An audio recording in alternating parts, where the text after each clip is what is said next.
What if I told you that one country lifted more than 15 million cubic meters of sand and soil from the ocean floor and then used it all to create new land right in the middle of the waves?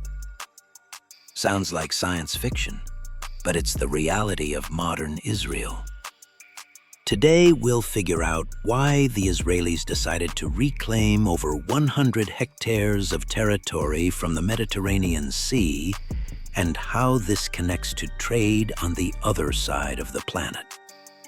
Subscribe to the channel. It's going to be interesting.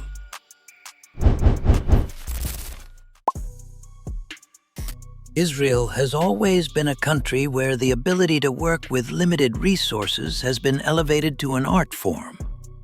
Deserts are transformed into agricultural lands. Desalinated seawater flows through taps in every home, and drip irrigation technologies are exported around the world. But the most grandiose projects of this small Mediterranean country unfold not on land, but at sea. Right here, off the coast of Haifa, something that can be called a true engineering revolution is taking place. And all of this is for one goal: to make trade with Asia faster, cheaper, and more efficient. To understand the scale of what's happening, we need to go back several decades. In the early 2000s, Israel faced a serious problem. Trade with Asian countries was growing every year. Containers from China, Japan, South Korea were arriving more and more frequently. Asian goods already made up about 25% of the country's total imports. Electronics, textiles, industrial equipment, all of this needed to be unloaded somewhere. And that's when the headaches began for Israeli logisticians and port operators. It would seem that for receiving cargo from Asia, the port of Eilat on the Red Sea is ideally suited. Geographically, this is the most convenient route. Ships from Shanghai or Singapore travel thousands of kilometers, enter the Suez Canal, then the Red Sea, and immediately arrive at Eilat's docks. Minimum distance, minimum time, maximum efficiency. That's how it should have been in theory. But reality turned out to be much more complicated. The port of Eilat simply physically could not accommodate modern giant container ships that had become the standard for global maritime trade. The thing is, modern post-Panamax-class vessels are capable of transporting up to 15,000 20-foot containers in one voyage.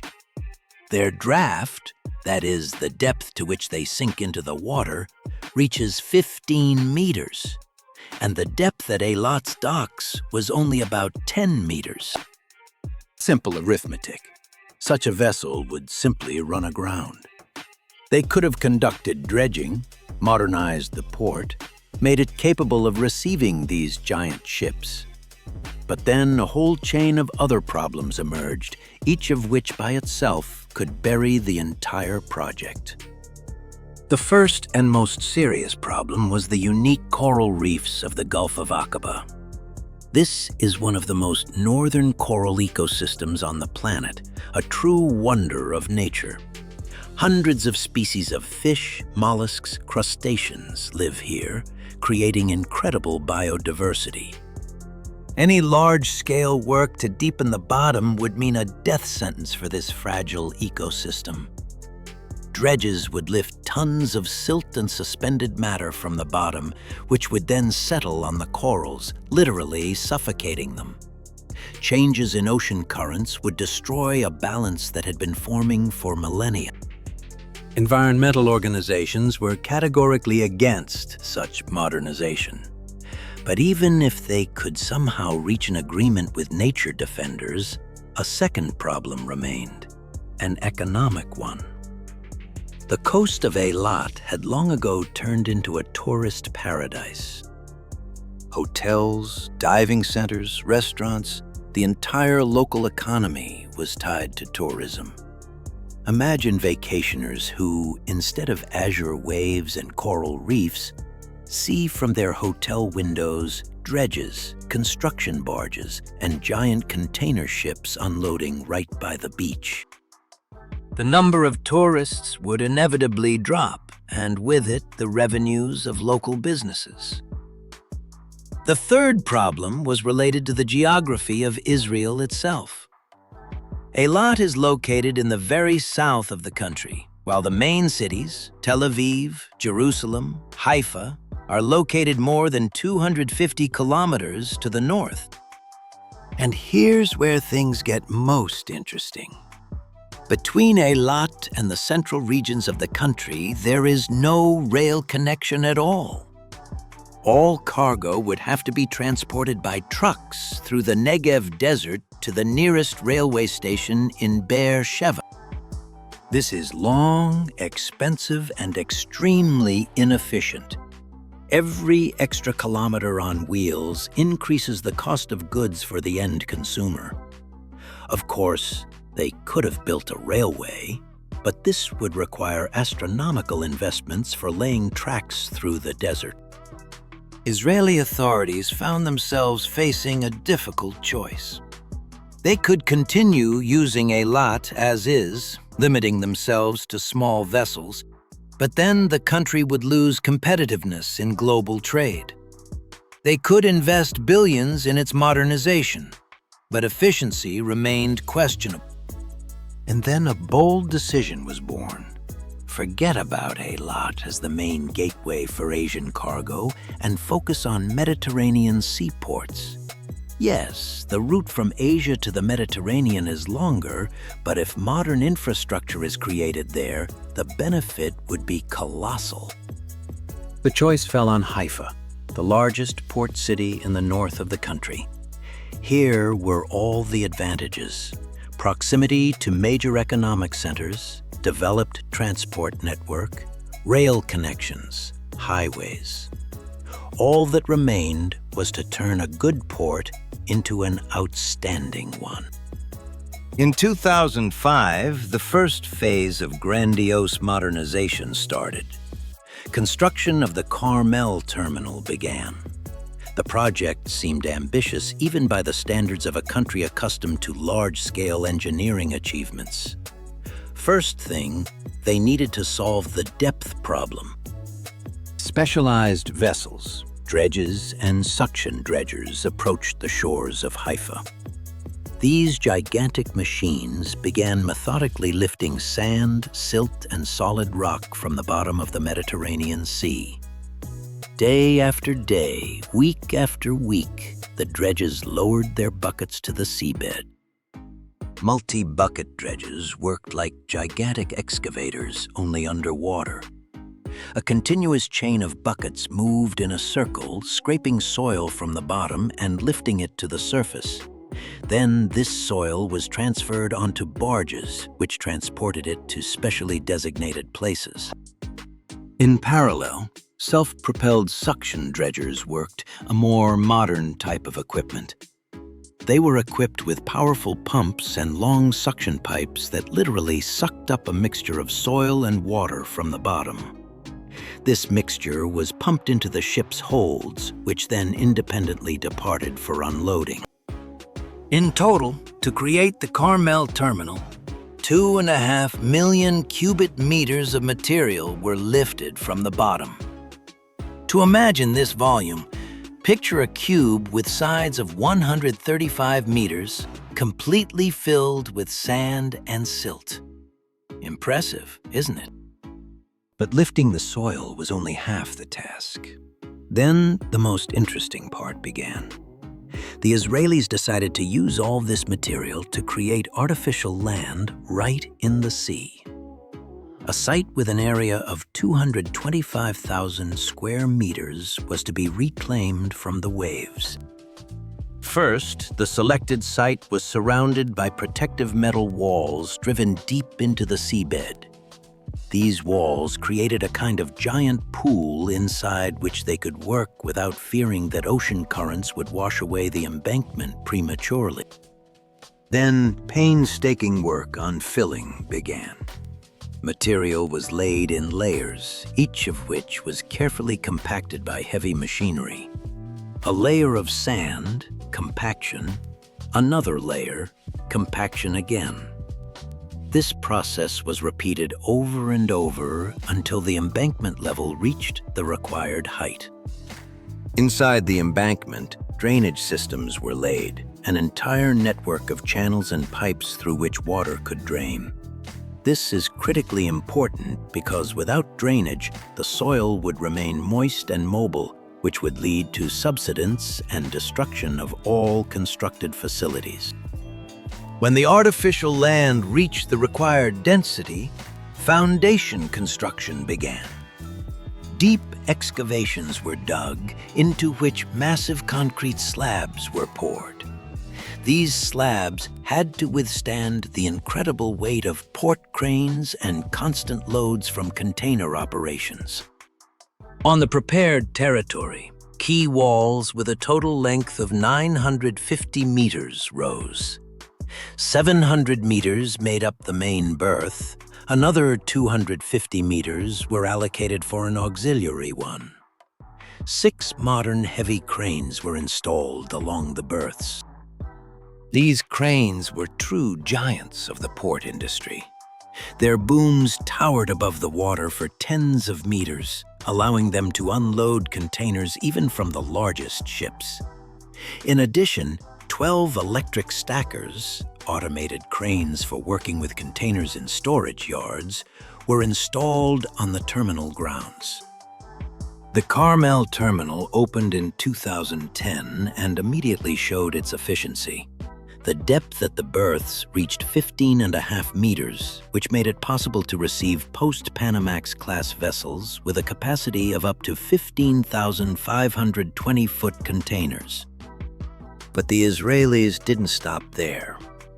Barely had construction of Carmel finished when preparation began for an even more ambitious project. In 2015, construction of the Bayport terminal started, which was to eclipse everything that had been done before.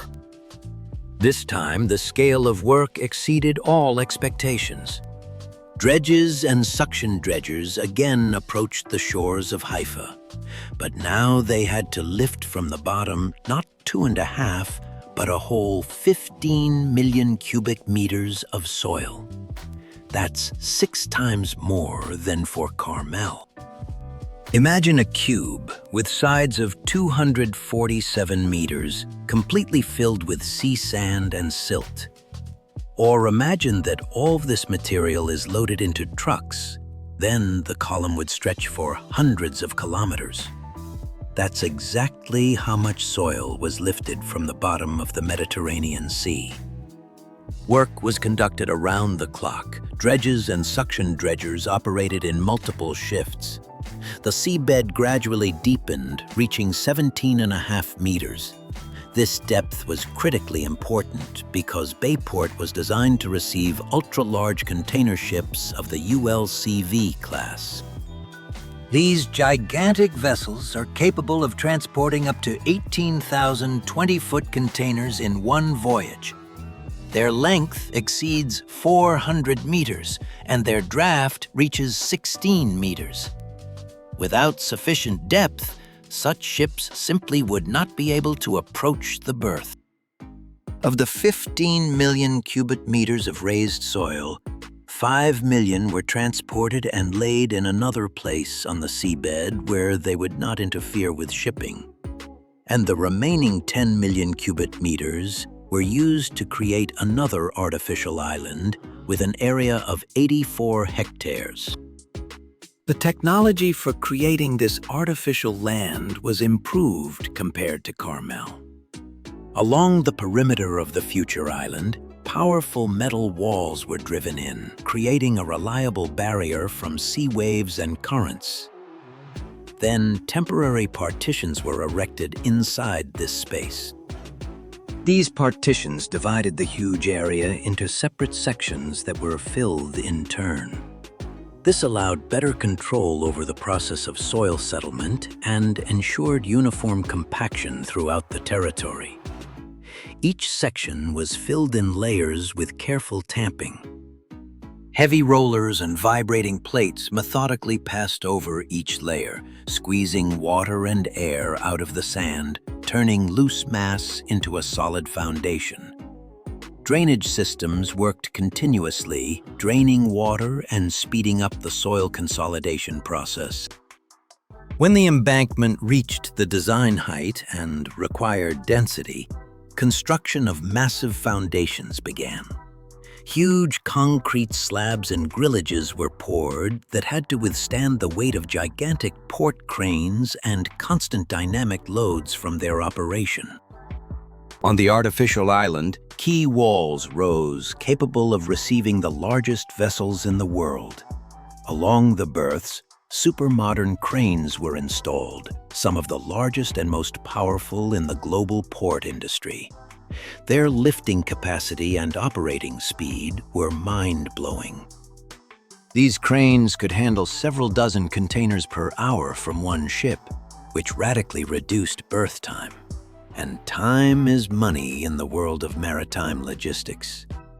Every extra hour of a ship's berth time costs ship owners thousands of dollars.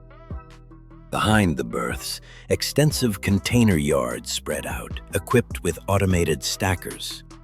These robotic cranes operated according to a set program, independently moving, sorting, and stacking containers. Human intervention was minimal.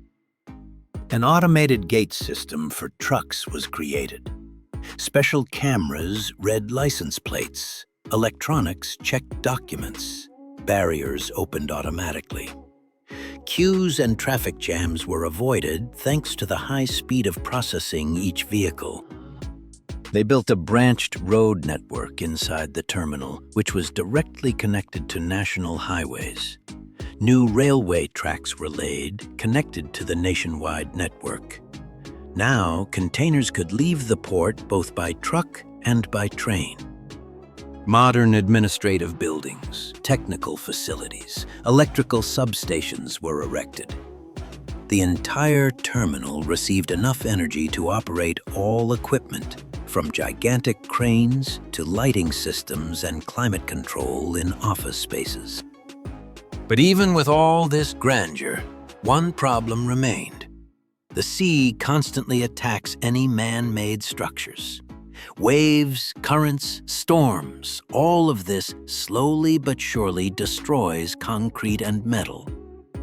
The artificial island and berths needed protection. And the Israelis created yet another large-scale project within the project, a breakwater system that became a true engineering marvel. The existing main breakwater was extended by 882 meters. But this was not enough for full protection of the new terminal. An auxiliary breakwater 2 kilometers 100 meters long was built.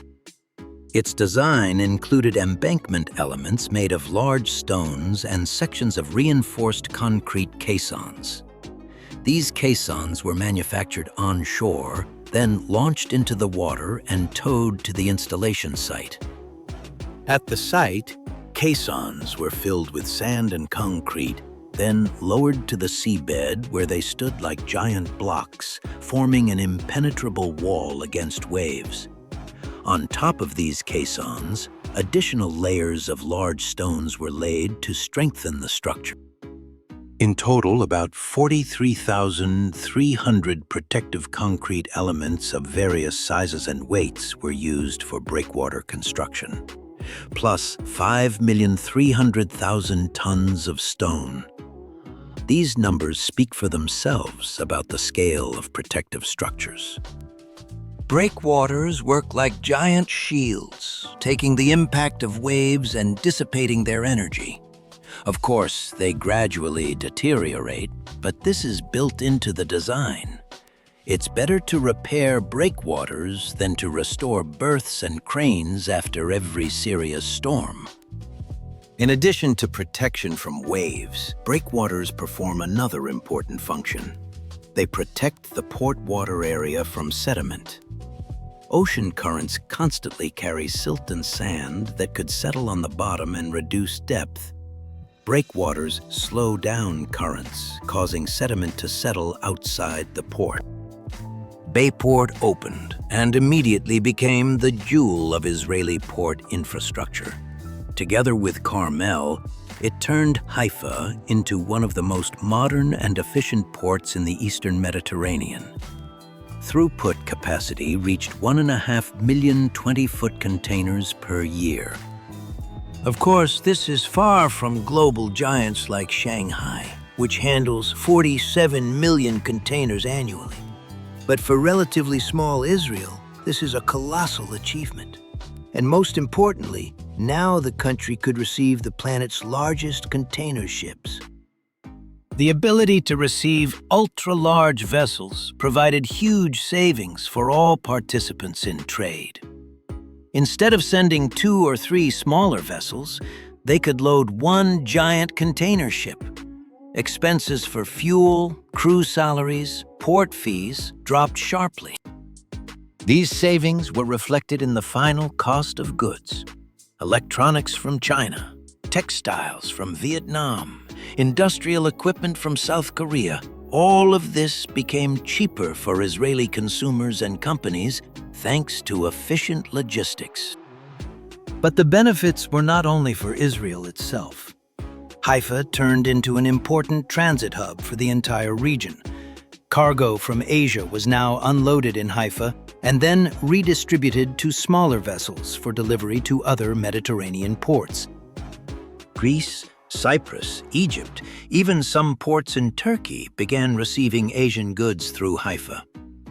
In 2012, the giant container ship MSC Golden Gate arrived at the port. During its stay, about 1,600 loading and unloading operations were performed. The average speed was 191 containers per hour, which was an excellent indicator for that time. Among the unloaded goods was a large shipment destined for Egypt for the port of Alexandria. Haifa became the gateway to the Eastern Mediterranean for cargo from Asia. This title brought not only prestige, but also real money. Every container passing through the port meant port fees, handling charges, service revenues. The local economy received a powerful development boost. Automation and technological equipment of the new terminals significantly reduced vessel processing time. If previously a container ship could stand in port for several days, now this period was reduced to a day or even less for some operations. Fewer delays meant fewer losses for all participants in the supply chain. Manufacturers in Asia could receive payment for goods faster. Importers in Israel and neighboring countries received ordered products faster. Consumers saw new items on store shelves faster. For Israel's internal economy, port modernization meant the creation of thousands of new jobs. Crane operators, dispatchers, truck drivers, logisticians, warehouse workers, mechanics servicing equipment, information systems specialists, all of them found work. Related industries developed. Transport companies, logistics firms, warehousing, repair shops, insurance companies specializing in cargo transportation. This entire ecosystem created economic activity and prosperity. The north of the country, where Haifa is located, received a powerful development stimulus. The city strengthened its position as an industrial and trade center, attracting investment and qualified personnel. The gap between the center and periphery began to narrow. Interestingly, back in the early 2000s, a completely different project was being discussed that could have changed the entire picture. Remember the problems of Eilat port? Well, the Israelis then asked themselves a question. What if we don't modernize the existing port, but build a completely new one? A project called Southern Gateway was born. The idea was truly revolutionary. Relocate Eilat port inland to the north at a distance of approximately 4.5 kilometers from the city. The port was planned to be built in a specially prepared zone in the desert. Connection to the Gulf of Aqaba was supposed to occur through an artificial canal 4 kilometers long and about 100 meters wide. This canal would cut through the desert, allowing ships to enter the new port located away from the tourist zone and coral reefs. The advantages seemed obvious. The tourist zone was completely freed from port activity. Beaches and hotels no longer neighbored cargo ships. Coral reefs remained untouched because the canal was laid in another place where the ecosystem was not so vulnerable. The new port could be built from scratch using the most modern technologies and layouts. There would be no need to adapt to existing development and limitations of the old port. It seemed like the ideal solution to all problems. However, the project remained on paper. The first and main reason was astronomical cost. Experts estimated expenses at more than $3 billion.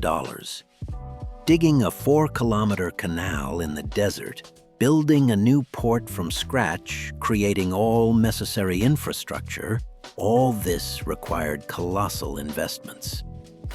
But it wasn't even money that became the main obstacle. Lack of political support buried Southern Gateway. Various political forces could not reach agreement. Priorities changed. The project was postponed and then was completely frozen. Perhaps if Southern Gateway had been implemented, the history of Israeli port infrastructure would have turned out differently. Eilat could have become a modern gateway for Asian trade, and Haifa would have remained an important, but not the main port of the country. But reality arranged things differently. Haifa received large-scale investment and modernization, turning into the jewel of the Israeli port system. Eilat remained an important port for certain types of cargo, but lost the chance to become the country's main maritime gateway. The history of Haifa port modernization shows how important strategic planning and readiness for large-scale projects are. The Israelis were not afraid to lift from the sea bottom almost 18 million cubic meters of soil, create more than 100 hectares of artificial land, build kilometers of breakwaters. These efforts paid off 100-fold. Modern port infrastructure gave the country competitive advantages in global trade, reduced import costs, created thousands of jobs, stimulated development of an entire region. Today, when giant container ships moor at Bayport and Carmel berths, when automated cranes reload thousands of containers, when trains and trucks distribute goods throughout the country, few people think about the fact that all this stands on artificial land reclaimed from the sea. So we have seen how one small country solved a grandiose task, turning geographical limitations into an engineering triumph. Israel lifted millions of tons of soil from the bottom of the Mediterranean Sea, created artificial islands, built the most modern terminals, and proved that with willpower and resources, it is possible to change geography itself in your favor. If you enjoyed this story about how humanity changes the planet, be sure to subscribe to the channel and hit the like button. And in the comments, tell us what other grandiose engineering projects impress you the most.